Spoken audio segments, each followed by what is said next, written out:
Colin Dixon with N-Screen Media, and I'm at NAB 2017 at the Verizon Digital Media Services booth, and I'm talking to Jason Friedlander, who is Director of Marcom Communications, and Tony Huidor, who is VP of Product and Ops at Cinedigm, because they're doing some really fascinating things with linear, changing things up a lot with linear.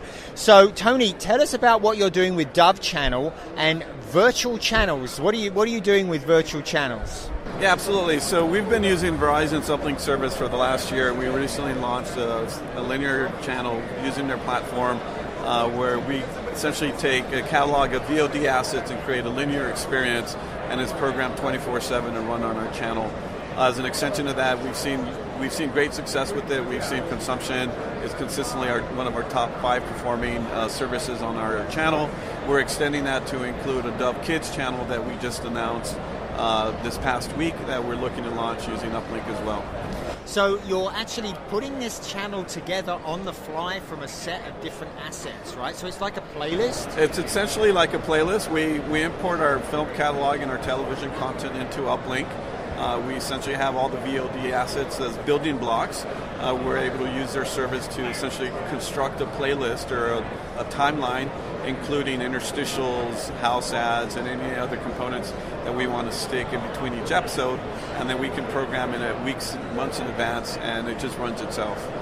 So, Jason, does this mean that there's lots of discontinuities between each of the segments, or is this nice? How do you keep it all smooth, like it's just like a linear channel? Well, that's the beauty of our system. Is, when we kind of first came up with this idea at Uplink, it was we wanted to see how we can take the technology we were using for ad insertion and stitching things together to really create new experiences for content owners. And it works no different than dynamic ad insertion. All the content's encoded the same way, all using our platform, and we're just able to stitch any chunk after any chunk together. So it works really well for something like this. And it really lets them experiment and try new things and try new products at very little risk, I would assume, to you guys. Yeah, absolutely. And one of the advantages from the user experience, especially when they're viewing it on the mobile device, it's a seamless experience.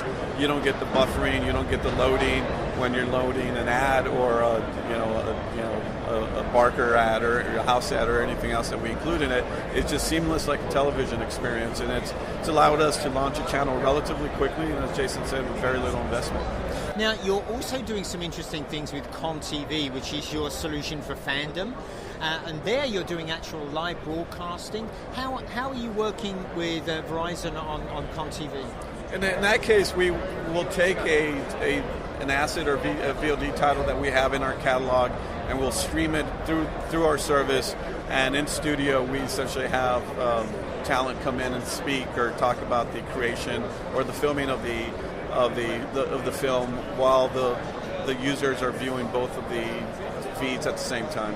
So is this really difficult to execute, Jason? It sounds really complicated. Is it complicated to put this together? You have to ask him. I'll tell you it's easy, right? Because you're using our tools. But I would assume that's the beauty. Again, it's low risk, it's software based, and they can kind of just do things they want to do on the fly. Yeah, absolutely. Like anything, doing it the first time is the hard part.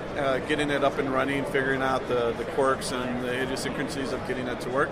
But once you have it up and running, it's 30 minutes to prep it. It's very easy to get. So it's very fast and very easy to do. So you can be really responsive. And with a very small team, like we've managed to launch these channels with a relatively skeleton crew. We essentially assign specific roles of what's needed, but it's mainly traditional video, audio guys, and they come in and make it happen. So that's really exciting. Cinedigm is expanding fast. I hear that you're doing pretty well with your subscription services. Our OTT services continue to grow. We've started syndicating our channel across other partners such as Amazon. We've seen good traction there. It's validated what we've been working on. It really shows that there's a demand for our niche service. There's definitely a clear proposition, a value proposition that the consumers are really sort of liking.